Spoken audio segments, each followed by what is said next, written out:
사도행전 11장 19절부터 26절 교독하겠습니다. 그때 스데반의 일로 일어난 환란으로 말미암아 흩어진 자들이 베니게와 구브로와 안디옥까지 이르러 유대인에게만 말씀을 전하는데, 그 중에 구브로와 구레네 몇 사람이 안디옥에 이르러 헬라인에게도 말하여 주 예수를 전파하니, 주의 손이 그들과 함께 하심에 수많은 사람들이 믿고 주께 돌아오더라. 예루살렘 교회가 이 사람들의 소문을 듣고 바나바를 안디옥까지 보내니, 그가 이르러 하나님의 은혜를 보고 기뻐하여 모든 사람에게 굳건한 마음으로 주와 함께 머물러 있으라 고나니, 바나바는 착한 사람이요 성령과 믿음이 충만한 사람이라. 이에 큰 무리가 주께 더하여 지더라. 바나바가 사울을 찾으러 다소에 가서 만남에 안디옥에 데리고 와서 둘이 교회에 1년간 모여 있어 큰 무리를 가르쳤고, 제자들이 안디옥에서 비로소 그리스도인이라 일컬음을 받게 되었더라. 아멘. 아멘. 오늘도 주님의 보좌 앞으로 나오신 성도님들에게 하나님의 은혜와 평강이 함께 하시기를 축원드립니다. 또 온라인으로 함께 하신 성도님들 주님으로 축복합니다. 우리 옆 사람과 반갑게 인사하겠습니다. 하나님은 당신 편이십니다. 감사합니다. 네.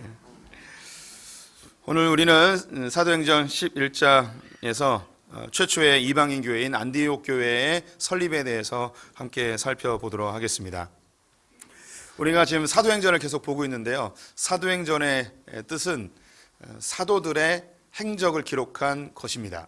사도들은 예수님으로부터 직접 배운 12명의 제자, 그 중에 가룟 유다가 제외되어지고 마띠아와 그리고 사도 바울이 그 안에 포함이 되는데요, 예수님을 직접 만나 직접 배운 사람들을 사도들이라 이야기합니다. 이들은 교회의 반석과 같은 자들이고 기둥과 같은 존재들입니다.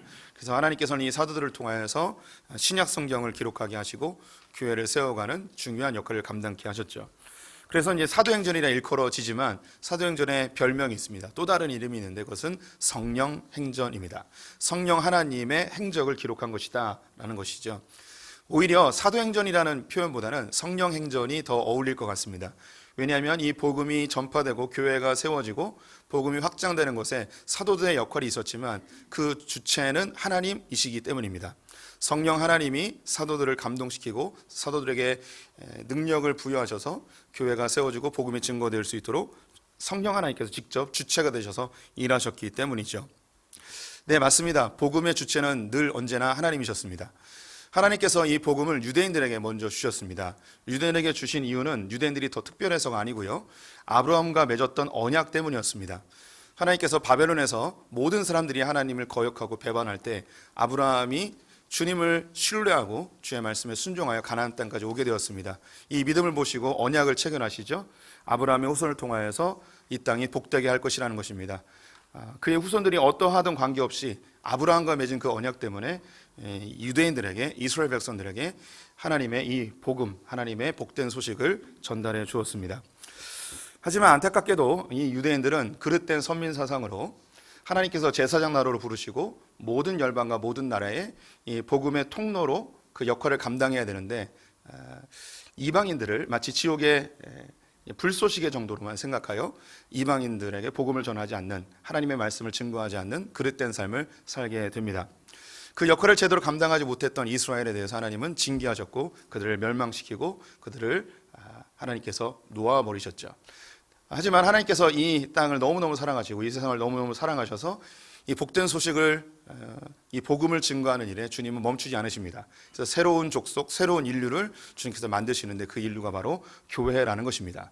이것은 십자가의 언약으로 맺어진 것이고요, 우리의 상태의 어떠함과 관계없이 예수 그리스도의 보혈의 그 언약으로 우리는 이 복음을 수여받았고 이 복음의 통로로 활용됩니다. 그래서 교회는 이 복음을 잘 흘려보낼 때, 이 복된 소식을 이 땅 가운데, 이 세상 가운데 잘 흘려보낼 때, 그 역할을 잘 감당할 때 지속되어지고 그 역할을 감당하지 못하면 교회도 이스라엘처럼 그렇게 하나씩 하나씩 사라지게 되어 있는 것이 교회의 운명이라 할 수 있겠습니다. 교회를 통해서 모든 열방과 모든 나라와 모든 언어와 모든 민족 가운데 이 복음이 흘러가게 됩니다. 하나님께서 이 유대인들에게 복음을 주셨는데 이 복음이 이방 땅까지 흘러가는 데 있어서 큰 장애물이 있었습니다. 그것은 바로 유대인들이 갖고 있었던 선민 사상이죠. 그래서 이것을 뚫고 복음이 흘러가게 되는데 이 일의 그 주체가 하나님을 보여주는 중요한 사건이 유대인 이방인들을 위한 복음 증거자로 가장 탁월한 한 사람을 하나님께서 변화시키십니다. 그 사람이 바로 바울이라 불리는 사울이죠.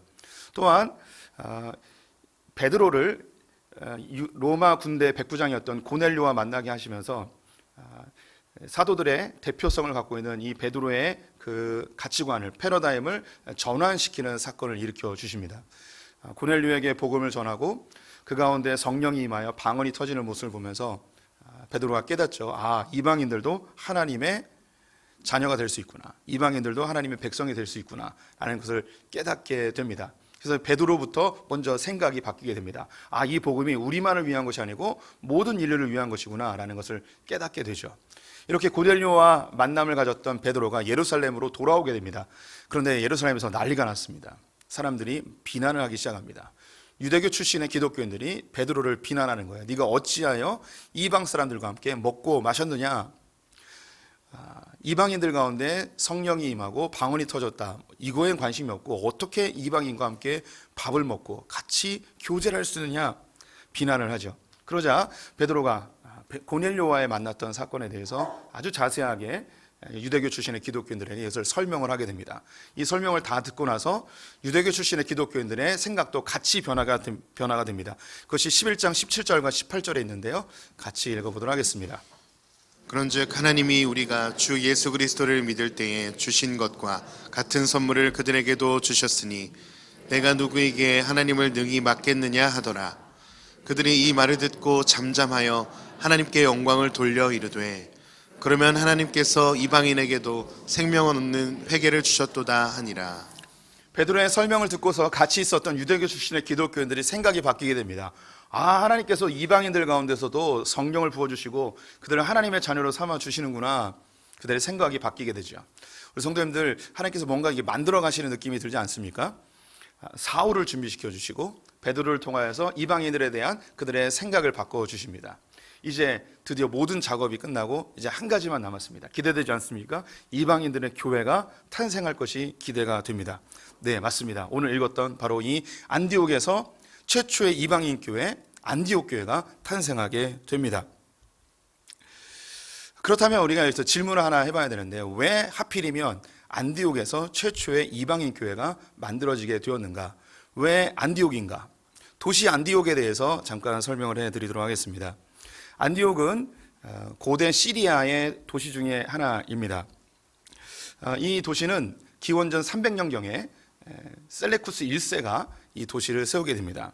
셀레쿠스는 알렉산더 대왕이 헬라 제국을 만들었죠. 근데 그가 갑자기 33살에 갑작스럽게 죽게 됩니다. 그래서 그 거대한 제국을 어떻게 통치하기 굉장히 어려웠습니다. 굉장히 분란이 많았고요. 그래서 이 헬라 제국을 4개로 나누게 됩니다.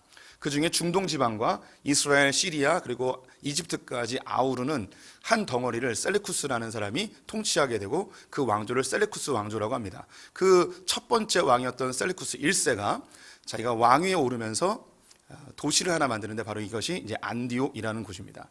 그의 아버지의 이름이 안디오쿠스여서 아버지의 이름을 따서 안디옥이라는 이름을 짓게 됩니다. 시간이 지나 헬라 제국은 멸망하였고 로마가 이곳을 통치하게 되는데요. 이 안디옥은 로마 제국에서 3번째로 큰 도시로 성장하게 됩니다. 제일 큰 도시는 로마였고요. 2번째가 알렉산드리아고 그리고 3번째가 안디옥이었습니다. 안디옥은 굉장히 큰 도시였습니다. 1세기에 안디옥에 있었던 시민들의 숫자가 50만 명쯤 됩니다. 50만 명은 지금 우리나라로 하면 포항 정도 되는 것입니다. 당시 로마가 한 100만 명 있었습니다. 우리 성도님들이 100만 명 그러면 우리가 좀 감이 안 오죠. 인천이 300만 명이 넘으니까 로마의 100만 명, 별거 아니네. 인천은 300만 명, 서울은 1000만 명, 별거 아니네. 이런 생각이 드실 것입니다. 1900년에 전 세계에서 100만 명이 넘는 도시가 10개가 안 됐습니다. 1900년에 전 세계에 100만 명이 넘는 도시가 10개가 안 됐어요. 1850년에 전 세계에서 100만 명이 넘는 도시는 딱 4개밖에 없었습니다. 그런데 1세기 때 로마가 100만 명이 넘었다는 것은 정말 대단히 큰 도시였습니다. 거기에 반대어지는 안디옥이 50만 명이었던 것이죠. 어떻게 이 안디옥이 이렇게 큰 도시로 성장할 수 있었는가? 그건 지리적인 요건이 있습니다.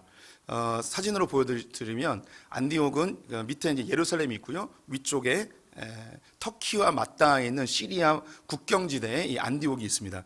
그래서 옆으로는 아시아, 위로는 유럽, 밑으로는 이스라엘과 아프리카를 잇는 그런 좋은 교통의 요지가 바로 이 안디옥이었습니다.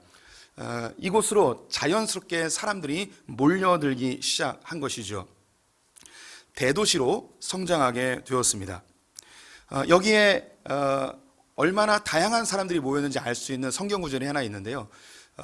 안디옥 교회가 형성되었을 때 교회 지도자들로 사람들이 세워지는데 그 사람들의 명단이 13장 1절에 나와 있습니다. 제가 한번 읽어드리겠습니다.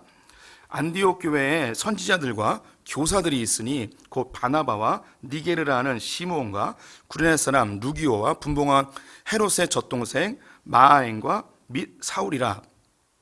여기서 익숙한 이름이 바나바와 사울이 있죠. 이들은 유대인입니다. 그런데 낯선 이름이 있습니다. 니게르라 하는 시므온입니다. 이 사람의 이름이 시므온으로 바뀌었는데 그 전의 이름은 니게르입니다. 이 니게르는 이름이 아닙니다. 우리 성도님들 영어를 좀 아시면 니그루 아시죠? 니게르라는 뜻은 흑인이라는 뜻입니다. 좀 속된 표현으로 그 동네에서 이 사람의 이름은 없고 뭐라고 불렸냐면 깜둥이라고 불린 겁니다. 이름으로 불리지 않고 아유 깜둥이 이렇게 불렸는데 이 사람이 교회에 들어와서 교회의 일꾼이 되었고 교회에서 이름을 시몬이라고 지어주게 된 것이죠. 구레네 사람 루기오가 있습니다. 구레네는요 이집트 옆에 있는 동네입니다. 북아프리카에 있는 곳이죠. 여기는 아프리카와 좀 다릅니다. 우리 성도님들도 이집트 사람들이 흑인은 아니죠. 중동 사람들, 아랍 사람들과 비슷합니다. 또한 헤롯의 젖동생 마엔이 이곳에 참여하고 있습니다. 이 사람은 왕족입니다. 귀족이죠. 귀족인데 안디옥 교회의 중요한 한 일원으로 자리하고 있는 것입니다. 그리고 바나바와 사울이라는 유대인도 여기에 포함이 되어 있습니다. 보십시오. 이 안디옥이라는 지역에 교회가 형성되었는데 이곳에 여러 나라에서 다른 민족들, 다양한 종교들, 다양한 언어를 사용하고 다양한 출신과 다양한 계급의 사람들이 이곳에 모여 살고 있었는데 이곳에 이런 교회가 형성되었습니다. 이 안디옥에 유대인들이 들어가게 된 이유는 이스라엘이 바벨론에 의하여 멸망하면서 여러 지역도로 흩어지게 되었습니다. 그 중에 당시 큰 도시였던 안디옥으로 자연스럽게 흘러 들어가게 된 것이죠. 이 당시 1세기 때 안디옥에 유대인들이 몇 명 살고 있었냐면 한 7만 명쯤 살고 있었다고 합니다. 그러니 예루살렘 교회에 핍박이 일어나자 유대교 출신의 기독교인들도 자연스럽게 안디옥에 흘러 들어가게 됩니다. 이곳에서 회당에서 복음을 전하게 되었고 회당에 있었던 먼저 왔던 유대인들이 이 복음을 유대인들뿐만 아니라 헬라인들에게도 전하게 됩니다. 성경에 헬라인이라고 쓰여 있는데 이 헬라인은 그리스 사람을 의미하지 아니하고 헬라어를 사용하는 이방인들을 통칭하여서 헬라인이라 이야기합니다. 이 안디옥이라는 대도시에 여러 대륙에서 여러 민족들이 와서 살다 보니 직장에 있는 사람이 아프리카 사람이고 윗집 사람들이 저 아시아 사람이고 또 옆집 사람이 저 로마 사람이고 터키 사람이고 막 이렇게 다양한 사람들이 모여 있다 보니까 복음을 들었고 또 자기 주변에 있는 사람들에게 복음을 전하다 보니까 다양한 인종과 다양한 부류의 다양한 언어를 사용하는 사람들이 이 안디옥 교회로 모여들게 되었습니다. 여기서 왜 이 안디옥에 최초의 이방인 교회가 세워졌는가? 여러 가지 이유를 들 수 있겠지만 가장 중요한 이유는 뭐냐면 이곳이 대도시였기 때문입니다. 우리가 성도님들이 충분히 예상되어지는 게 지금도 시골에 가게 되면 그 부락마다 시적으로 이루어진 부락들이 여전히 있습니다. 그곳에 새로운 사람이 들어가는 거 굉장히 어렵습니다. 텃세도 심하고요. 그곳에서 잘못 예수를 믿었다가는 완전히 왕따 당하는 경우들도 있습니다.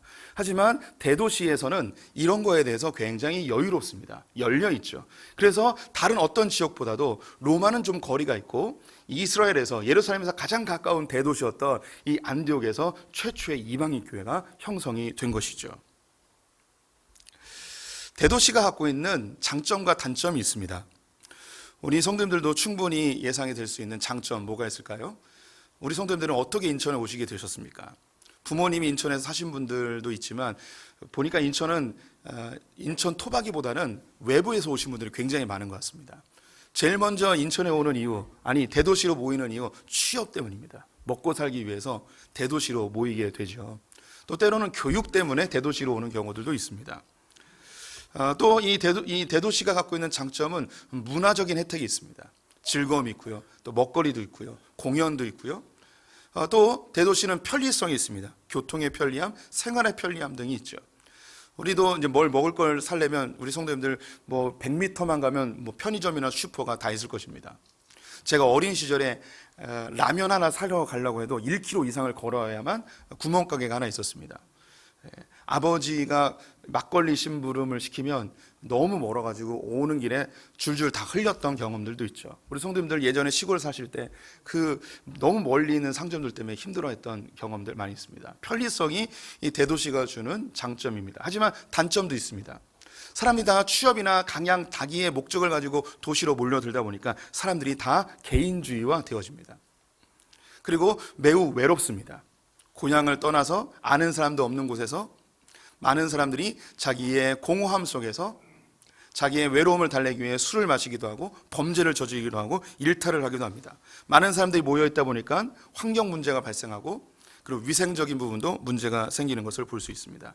치열한 경쟁 속에서 도태되어지면 그 도시에서 빈부의 격차로 빈민층으로 전락하는 경우들도 많이 있죠. 안디옥은 어땠을까요? 크게 다르지 않았을 것입니다. 로마 제국에 의하여 저 멀리 있는 아프리카에 있는 사람들이 노예로 끌려온 경우도 있었을 거예요. 로마에 의해서 한 나라가 다 초토화되고 멸망하여서 나라를 잃고 망하여서 이 안디옥까지 흘러 들어온 사람들도 있었을 것입니다. 혹은 살아갈 길이 없어서 먹고 살 것이 없어서 안디옥이라는 큰 도시에 가서 뭐라도 하나 직장이나 또 먹을 거리라도 해결할 수 있을까 하는 그 소망 가지고 온 사람들도 있었을 것입니다. 어떤 귀족들이나 좀 돈 좀 꽤 있는 사람들은 지방에서 좀 유력한 유지라는 사람들은 내 자식들 좀 좋은 교육을 시켜볼까 해서 안디옥으로 온 사람들도 있었겠죠.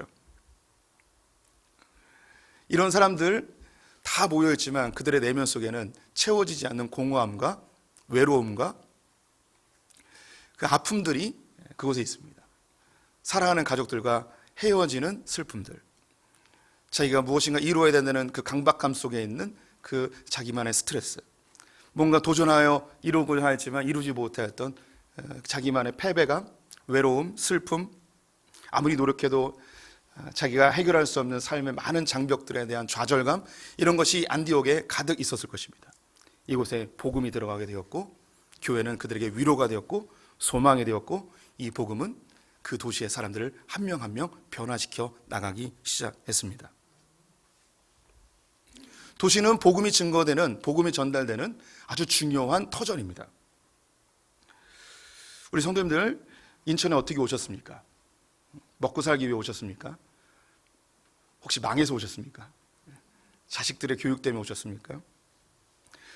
저희 할아버지 때는 인천에서 사셨습니다. 원래는 황해도 연백이신데 6.25 때 피난을 오셨다가 그리고 전쟁 끝나면 다시 돌아갈 생각이었는데 전쟁이 끝나지 않고 휴전선이 갈라지자 돌아가지 못하고 인천에 머물러 사셨죠. 저희 할아버지는 먹고 살 게 없어서 당진으로 그리고 평택으로 이렇게 이전하셨습니다. 근데 저희 큰할아버님 그리고 작은 할아버님은 인천에 계속 사셨어요. 지금 돌아가셨는데 이거는 그 TMI, 너무 지나친 정보인데 그냥 얘기해 드릴게요. 우리 저기 자유공원 가시면 자유공원 위에 매점이 있어요. 지금은 3개인데 옛날에는 하나 있었어요. 이 매점을 저희 작은 할아버님이 하셨어요. 예, 여기 계신 분들 거의 많은 분들이 거기 고객이셨을 거라는 생각이 듭니다. 예. 그렇게 먹고 살 거 없어서 인천에 오신 분들도 있고 다양한 이유로 오셨을 것입니다. 우리 성도님들, 전 세계 사람들이 얼마나 도시에 머물러 있는가를 몇 년 전에 조사한 게 있는데요. 제가 표로 보여드리겠습니다. 잘 안 보이실 수도 있는데요.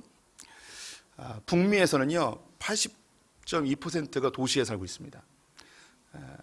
남미는 더 많은 사람들이 살고 있고요. 그리고 유럽에서는 74.5%가 도시에 살고 있습니다. 오세아니아는 68%가 도시에 살고 있죠. 아시아와 아프리카가 도시에 사는 인구가 좀 적은데 연구 결과에 의하니 2050년쯤 되면 전 세계 70%가 도시에 살게 될 거라고 이야기합니다. 그럼 궁금하죠? 대한민국은 몇 %가 도시에 살고 있을까요? 91%가 도시에 살고 있습니다. 우리는 농촌이 더 복음을 전하기 좋을 것이다. 그래서 도시는 뭔가 삭막하다라고 생각하겠지만 도시를 벗어나서는 복음을 전하기가 어렵습니다. 도시는 굉장히 중요한 복음의 현장이어야 합니다. 우리 성도님들이 이 인천에 살고 있는 한 인천이 하나님의 복받는 도시가 될 수 있도록 기도하셔야 됩니다. 이 안디옥의 최초의 교회가 생겼듯이 이 인천에서도 한국의 그 복음의 시발점이 되었고 지금도 가장 오래된 교회들이 인천에 모여 있습니다. 인천은 참 복된 도시라 이야기할 수 있습니다. 우리 성도님들도 인천에 오지 아니하였다면 예수를 안 믿을 분들도 있었을 거예요. 이곳에 한 자리에 모여 있는다는 거 이거 정말 기적 같은 일입니다. 예수가 아니었으면, 교회가 아니었으면 이곳에 모여 있지 못했겠죠. 우리 가운데는 저 먼 시골에서 올라와서 그 외로움과 슬픔과 자기의 많은 문제들을 교회에 와서 토로하며 기도하며 찬양하며 예배하며 해결되고 위로받고 격려받고 지금까지 인천 땅에서 머물러 있는 분들도 우리 가운데 많이 계실 것입니다. 이렇게 안디옥에 최초의 교회가 생겼습니다. 주일마다 사람들이 모여들기 시작하였고 예배하는 모습을 보면서 안디옥 사람들에게 이것은 너무나 신기하고 괴상한 장면이었습니다.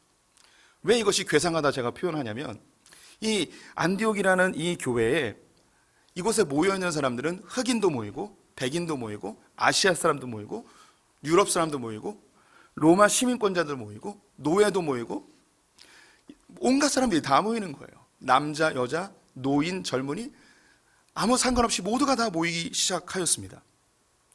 우리 성도님들 지금은 느끼지 못하시겠지만 고대 사회에서는요 한 종교는 한 민족의 종교였습니다. 로마인이 믿는 종교가 있었고 그리스 사람이 믿는 종교가 있었습니다. 조선 사람이 믿는 종교가 있었죠. 우리에겐 유교라는 게 있었습니다. 지금도 태국 하면 불교예요. 그냥 그 나라가 믿는 종교가 있는 거예요. 그런 곳인데 이 교회라는 곳은 특정한 민족, 특정한 부류의 사람들이 모이는 게 아니고 다양한 사람들이 모이기 시작하였습니다.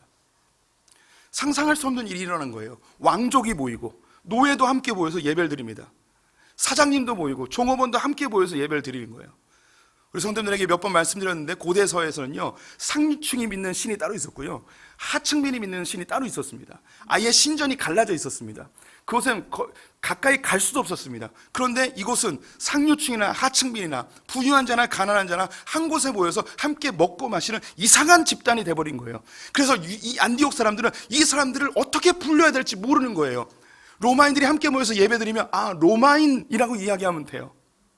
유대인들이 함께 모이면 유대교라고 부르면 돼요. 그런데 이상한 사람들이 모여서 다양한 사람들이 모여서 함께 예배드리고 함께 먹고 마시니 어떻게 불러야 될지 모르는 거죠. 그래서 그들이 부르는 이름이 생겼습니다. 26절 말씀 같이 읽어보도록 하겠습니다.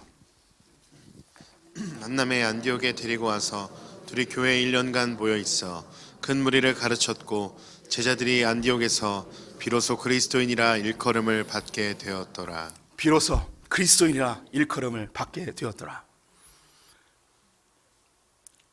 어떤 특정한 민족도 아니고 특정한 언어도 아니고 특정한 계급이나 특정한 부류도 아닌 언어와 종족과 피부색과 계급과 남녀노소를 다 막론하고 함께 모여서 예배하는 새로운 집단에 대해서 안디옥 사람들이 그들을 향하여 불렀습니다. 저들은 그리스도인이다. 새로운 종족이다. 여기서 굉장히 가슴 뛰게 하는 단어가 비로소입니다. 비로소. 누가가 기록하고 있고 누가 함께 사역했던 바울이 이 이야기를 해줬을 것입니다. 그리고 직접 누가가 확인을 했을 것이고요. 비로소라는 느낌이 어떠십니까? 뭔가 하나님께서 열심히 기대하고 기다렸던 그 일이 드디어 짠! 일어난 듯한 느낌이 들지 않습니까? 하나님이 너무너무 간절히 원했던 그 일이 드디어 일어난 그 사건. 도시가 가지고 있는 가장 큰 아픔이랄까요? 가장 큰 폐해라면 그것은 갈등입니다. 갈등. 우리나라가 91%가 도시에 살고 있다고 말씀을 드렸죠. 전 세계에서 갈등 지수가 제일 높은 나라가 한국입니다. 도시에 살고 있기 때문입니다. 우리는요 층간 소음 때문에 사람을 죽이는 사회에 살고 있습니다. 지난주 수인선 지하철에서 어떤 30대 여자가 칼부림을 해서 3명이 다치고 막 이런 사건이 있었죠. 왜 이렇게 했나라고 궁금해서 찾아봤는데 거기 한 사람이 자기한테 아줌마라고 불렀다고 화가 나가지고 30대 자기는 아줌마가 아니라고 생각했나 보죠. 아줌마라고 불렀다고 칼을 어떻게 그럴 수 있을까요? 예. 또 지난주에는 편의점 주인이 고객에 대하여 친절한 눈빛으로 보지 않았다고, 눈빛이 이상하다고 끌고 나와가지고 죽여버렸습니다. 이런 일이 있는 거예요. 이런 갈등 속에서 서로가 이해하지 못하고 배려하지 못하고 그냥 지나가다가 어깨 부딪혀서 기분 나쁘다고 사람을 죽이는 그런 도시에 우리가 살고 있습니다. 갈등이 해결되지 않는.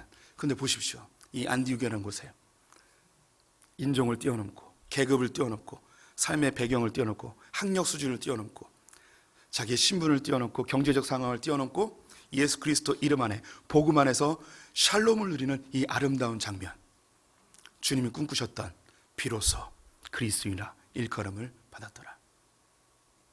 노아 홍수 이후에 사람들은 하나님을 대적하여 바벨탑을 쌓기 시작했습니다. 하나님 그들을 징계하셔서 언어를 갈리게 하시고 그 언어별로 민족과 나라와 족속으로 갈리게 되어졌죠. 그렇게 갈렸던 이 갈림 속에서 도시들마다 갈등과 다툼과 전쟁이 끊임없는 이 세대 속에서 복음이 이 사람들을 하나로 묶기 시작합니다. 진정한 연합, 온전한 하나됨. 이 세상은 하나됨을 위하여서 노력하고 애쓰지만 정책과 다양한 이념들을 이야기하지만 그 어떤 것도 이 세상을 하나로 뭉쳐 샬롬을 이루지 못합니다. 오직 예수 그리스도의 복음만이 샬롬을 이루는 것이죠. 비로소 그리스도인이 되었더라. 우리 성도들, 우리가 그리스도인이라고 불리는 것, 이건 놀라운 일입니다. 하나님이 창세전부터 꿈꾸셨던 하나님의 나라로 한 백성이 되어지는, 지금 우리가 이 땅을 살면서 이 사회의 수직적 질서 때문에 어떤 사람은 높고 낮습니다. 어떤 사람은 조금 더 앞서가고 어떤 사람은 뒤처집니다. 어떤 사람은 배움이 많고 어떤 사람은 배움이 없습니다. 어떤 사람은 늙고 병약하고 어떤 사람은 생기 넘치는 사람이 있습니다. 이런 다양한 사람들이 이 사회에서는 각각 자기의 부류로 나뉘어져서 그 계층마다 그 계급마다 그 사람들마다 그 갈등이 끊임없이 일어나는데 이 교회는 모든 것을 아우르는 신비한, 인류 가운데 한 번도 존재하지 않았던 복음 안에 하나 되어지는 놀라운 집단, 그들이 바로 크리스찬입니다. 성도님들, 내가 크리스찬 됐다는 것, 이건 그냥 지나가다가 교회 다니는 그런 수준이 아닙니다. 주님이 너무나 꿈꾸셨던 이 땅에선 존재하지 않는 놀라운 이름, 그리스도인, 크리스찬이라는 이름을 성도들이 받게 되신 것입니다.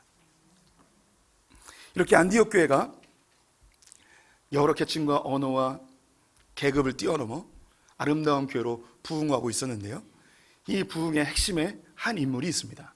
그 인물은 바로 바나바라는 사람입니다. 안디옥의 이방인들이 예수를 믿게 됐다는 소식을 예루살렘 교회가 듣고 이 교회를 복음 안에서 더 건강하게 성장시키기 위하여 한 지도자를 보낼 필요가 있었습니다. 그래서 선택하여 보낸 자가 누구냐면 바나바라는 사람입니다. 최초의 이방인 교회를 위하여 예루살렘 교회가 기도하며 고민하며 한 사람을 선택했는데 그 사람이 바로 바나바였고, 이 바나바를 통해서 안디옥 교회는 더욱 건강하게 성장하게 됩니다. 바나바가 어떤 사람인지 성경이 두 구절에서 설명을 하고 있습니다.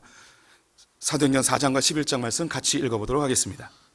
구브로에서 난 레위족 사람이 있으니 이름은 요셉이라. 사도들이 일컬어 바나바라, 번역하면 위로의 아들이라 하니, 바나바는 착한 사람이요 성령과 믿음이 충만한 사람이라. 이에 큰 무리가 주께 더하여 지더라. 바나바는 원래 이름이 요셉이었습니다. 구브로 사람이었는데요, 예루살렘에서 복음을 접하고 예루살렘에 머물러 살게 되었습니다. 예루살렘 교회의 성도들과 사도들이 이 요셉이라는 사람이 행하는 모습을 보면서 이름을 바꿔줍니다. 그 이름을 바나바라고 바꿔주는데요, 그 뜻이 뭐냐면 위로의 아들이었습니다. 이 위로는 격려하다는 거예요. 이 바나바를 보니까, 요셉을 보니까 교회 내에서 격려하고 위로하고 세워주는 일을 너무 잘하는 거예요. 심지어 예루살렘 교회가 처음 도약할 때에 그의 전 재산을 팔아서 교회에 헌금하는 일까지 하였습니다. 사도들이 감격하는 거죠. 너는 이름을 바꿔줘야 된다. 너는 격려하는 사람, 위로하는 사람이다. 대도시가 겪는 가장 큰 어려움이 갈등이라 이야기했죠. 왜 예루살렘 교회가 안디옥 교회를 위해서 바나바를 보냈을까요? 그는 위로하는 사람이었습니다. 마음이 외롭고 깨어지고 슬프고 그 도시 속에서 황망해 있는 그 사람들을 위로할 수 있는 바나바를 보내게 됩니다. 11장에서는 그는 착한 사람이고 성령과 믿음으로 충만한 사람이라 이야기합니다.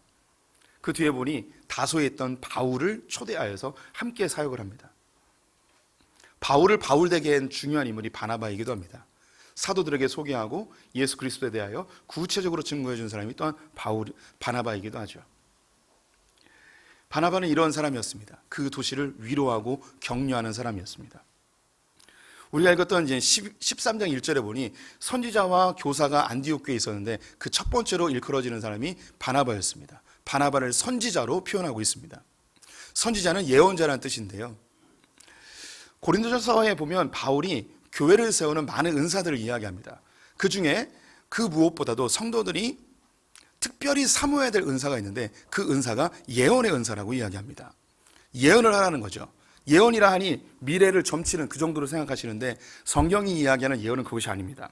고린도전서 14장 1절과 3절 말씀 같이 읽어보도록 하겠습니다. 사랑을 추구하며 신령한 것들을 사모하되 특별히 예언을 하려고 하라. 그러나 예언하는 자는 사람에게 말하여 덕을 세우며 권면하며 위로하는 것이요. 성경이 이야기하는 예언은 뭐냐면 하나님의 말씀으로 사람들에게 덕을 세우고 권면하고 위로하는 것입니다. 바나바는 예언하는 사람이었습니다. 선지자였습니다. 하나님의 말씀으로 그 땅을 위로하고 격려하였습니다. 우리 성도님들, 우리는 인천의 부름을 받았습니다. 인천을 떠나지 않는 이상 우리는 인천을 위해서 기도해야 됩니다. 그리고 인천에 살고 있는 것을 복이라 생각하셔야 됩니다. 인천에 사는 게 복이라고 느껴지십니까? 뭐 굳이 아멘 안 하셔도 됩니다. 어쩔 수 없이 사는 분들도 많이 있습니다. 이제부터 생각을 바꾸십시오. 우리가 인천에 살고 있는 게 복입니다. 인천이 얼마나 좋아졌습니까? 우리가 이 인천에 부름받았을 때, 교회로 우리가 부름받았을 때 인천을 위해서 해야 될 것이 있는데 그것이 뭐냐? 이 땅을 격려해야 됩니다. 이 땅을 위로해야 됩니다. 우리는 심각한 갈등과 외로움과 고통 속에 이 대도시에 살고 있는 많은 사람들을 알고 있습니다. 안디옥에서 이 교회가 부흥할 수 있었던 이유는 이 교회가 격려하는 교회, 위로하는 교회 역할을 감당하였기 때문입니다. 다른 말로 예언하는 교회였습니다. 하나님의 말씀으로 위로하고 하나님의 말씀으로 격려하였습니다. 우리 성도님들 주변을 잠깐만 돌아보십시오. 우리의 주변에 얼마나 예민하고 얼마나 악하고 얼마나 그 혀에 독이 배어 있는 사람들이 많이 있습니까? 조금이라도 손해보지 않으려 하는 이 대도시 속에서 그 어디에 숨 쉴 수 있는 공간조차도 없는 이런 세대 속에서 우리 교회는 격려하고 위로하는 공동체가 되어야 할 것입니다. 우리 성도님들이 상점을 운영하십니까? 그러면 손님들에게 격려하고 위로하는 사람이 되십시오. 사업체를 운영하고 있습니까? 직원들에게 격려하고 위로하는 사람이 되십시오. 이웃들을 격려하고 위로하십시오. 교회 때문에 이 땅이 복을 받는, 교회 때문에 이 인천이 부흥하는 그런 역사가 있었으면 좋겠습니다. 또한 더불어 우리 성도님들이 크리스천이라는 이 놀라운 축복을 받았다는 거 잊지 마십시오. 비로소 크리스천이 되었습니다.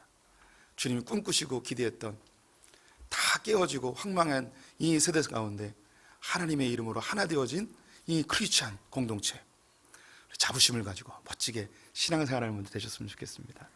우리 오늘 찬양 한 장 부르기 원하는데요, 생소한 찬양일 수 있습니다.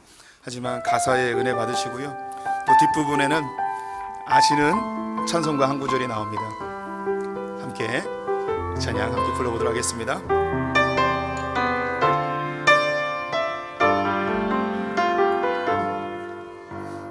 나의 평생에 가장 복된 일은 내가 예수님을 만난 것이라. 나의 평생에 가장 잘한 일은 내가 예수님을 주로 섬긴 것이라. 이 세상 살 동안 내가 걷는 길이 때론 험하여서 넘어질 때도 주의 강한 손이 나를 붙드시니 나는 예수님만 주로 주로 섬기며 살리. 나는 주를 섬기는 것에 후회가 없습니다. 내가 걸어온 모든 시간 다 주의 은혜니, 내가 걸어갈 모든 날도 주만 섬기며 살리. 오직 예수 이름 부르며 살아가리라. 나의 평생에 가장 잘한 일은 내가 예수님을 만난 것이라. 나의 평생에 가장 잘한 일은 내가 예수님을 주로 섬긴 것이라. 이 세상 살 동안 내가 걷는 길이 때론 험하여서 넘어질 때도 주의 강한 손이 나를 붙드시니, 나는 예수님만 주로 섬기며 살리. 나는 주를 섬기는 것에 후회가 없습니다. 내가 걸어온 모든 시간 다 주의 은혜니, 내가 걸어갈 모든 날도 주만 섬기며 살리. 오직 예수 이름 부르며 살아가리라. 나는 주를 섬기는 것에 후회가 없습니다. 내가 걸어온 모든 시간 다 주의 은혜니, 내가 걸어갈 모든 날도 주만 섬기며 살리. 오직 예수 이름 부르며 살아가리라. 이것이 나의 간증이요, 이것이 나의 찬송일세. 나 사는 동안 끊임없이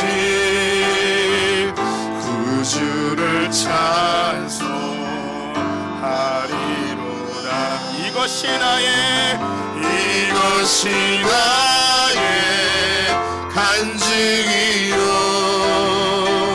이것이 나의 찬송일세. 나 사는 동안 끊임없이 구주를 찬송하리로다.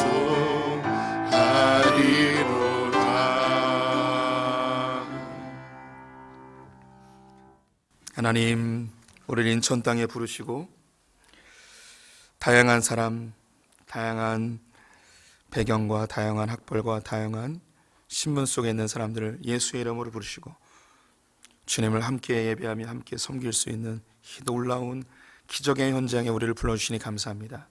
세상에는 존재할 수 없고 그 누구도 꿈꿀 수 없었던 모든 장벽과 경계가 허물어지고 참된 하나님의 나라가 이루어지는 이 교회, 지상의 교회가 온전치 않아 부족하고 연약하고 흠이 있지만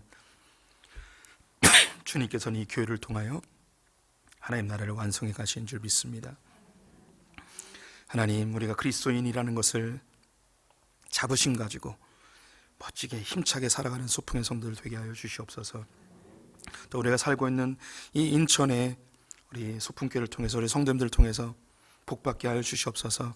우리가 이 땅을 격려하고 위로하는 자들 되기를 간절히 소망합니다. 지금 우리 주 예수 그리스도의 은혜와 하나님 아버지의 무한하신 사랑과 성령의 교통하심이 크리스천으로서 이 땅을 멋지게 살아가기를 원하는 소풍의 모든 성도들과 인천을 격려하고 축복하고 위로하기를 원하는 우리 성도님들, 우리 자녀들, 저 북에 있는 형제자매들, 열방의 선교사님들 위해 지금부터 영원토록 함께 있을지어다. 아멘.